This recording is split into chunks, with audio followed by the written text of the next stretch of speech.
आज हमारे देश के सामने 2.5 फ्रंट वॉर की चुनौती है।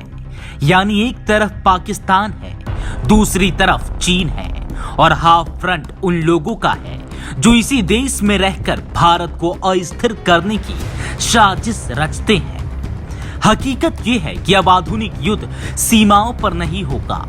अब युद्ध का मतलब यही है कि देश के अंदर मतभेद पैदा कर दो, सिविल सोसाइटी को विभाजित कर दो, राजनीतिक विचारधारा के आधार पर लोगों को लड़वा दो, धर्म, जाति, भाषा और क्षेत्र के आधार पर लोगों में नफरत पैदा कर दो और राष्ट्रवाद की मानसिकता पर ही हमला कर दो, जिसे मनोवैज्ञानिक युद्ध कहा जाता है।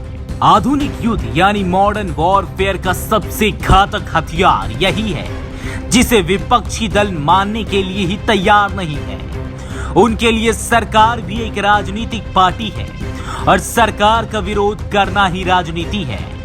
उसी राजनीति में देश का सम्मान ठुकराने की गलत परंपरा भी शुरू हो गई है। इस सब के बीच जो बड़ा सवाल है वो ये है कि क्या भारत का संविधान खतरे में नहीं है?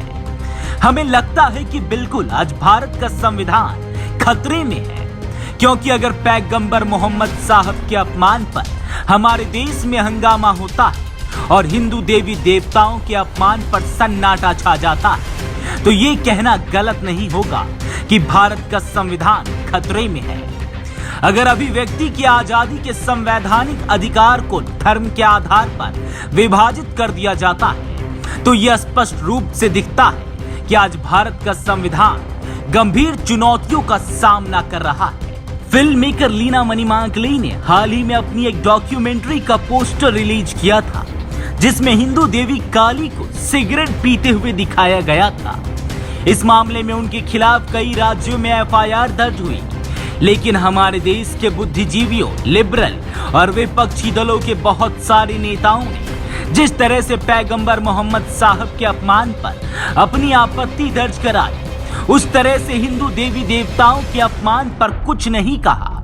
यह विरोधाभास दुर्भाग्य तो है ही, साथ ही इससे यह भी पता चलता है कि हमारे देश में अभिव्यक्ति की आजादी को धर्म के आधार पर बांट दिया गया है, जिसमें हिंदू देवी देवताओं के अपमान पर तो डिस्काउंट मिल जाता है, लेकिन इस्लाम धर्म के नाम पर गला काट दिया जाता है। इस बात को आप फिल्म मेकर लीना मणिमाकली की इस नए ट्वीट से भी समझ सकते हैं, जिसमें उन्होंने भगवान शंकर और पार्वती का किरदार निभाने वाले लोगों की एक तस्वीर ट्वीट की है, जिसमें वो धूम्रपान करते हुए दिख रहे हैं। लीना मणिमाकली अपने ट्वीट्स में लिखती है कि भारत सबसे बड़े लोकतंत्र से सबसे बड़ी नफरत की मशीन बन गई है। वो ये भी लिखती है कि उन्हें इस देश में सेंसर करने की कोशिश हो रही है और वो इस समय देश में कहीं भी खुद को सुरक्षित महसूस नहीं करती। लीना मणिमाकली भारतीय होकर ही भारत का अपमान करती है, हिंदू देवी देवताओं का अपमान करती है, देश को नफरत की मशीन बताती है, लेकिन इसके बावजूद उन्हें इस देश में डर लगता है। बड़ी बात यह है कि लीना मणिमाकली की ये डॉक्यूमेंट्री कनाडा के जिस आगा खान म्यूजियम में दिखाई जानी थी, उस म्यूजियम ने इसे अपनी प्रस्तुति से हटा दिया है और इस पर खेद भी व्यक्त किया है। लेकिन जिस फिल्म मेकर ने ये डॉक्यूमेंट्री बनाई है, उसने अब तक इस पर कोई अफसोस नहीं जताया। इससे ऐसा लगता है कि लीना मणिमाकली जानती है कि भारत जैसे देश में उन पर धार्मिक भावनाएं भड़काने के लिए कुछ नहीं होगा और वो अभिव्यक्ति का सहारा लेकर आसानी से बच जाएंगे। हालांकि भारत के विदेश मंत्रालय ने आज इस पर बयान जारी किया है और बताया है कि उसने कनाडा के आगा खान म्यूजियम को अपनी शिकायत दी थी, जिस पर इस म्यूजियम की तरफ से संज्ञान लेते हुए इस डॉक्यूमेंट्री को प्रस्तुति से हटा दिया गया। अभिव्यक्ति के धार्मिक बंटवारे को समझाने के लिए आज हम आपको उदाहरण देना चाहते हैं। इसमें एक तरफ कॉमेडियन मुनावर फारूकी है और दूसरी तरफ कन्हैया लाल है।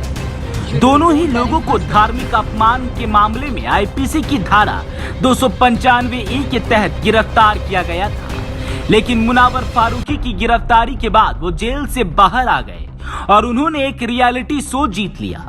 लेकिन उदयपुर में कन्हैया लाल की जेल से बाहर आते ही निर्ममता से हत्या कर दी गई। इससे आप समझ सकते हैं कि हमारे देश में हिंदू देवी देवताओं का अपमान करना फैशन क्यों बन गया है।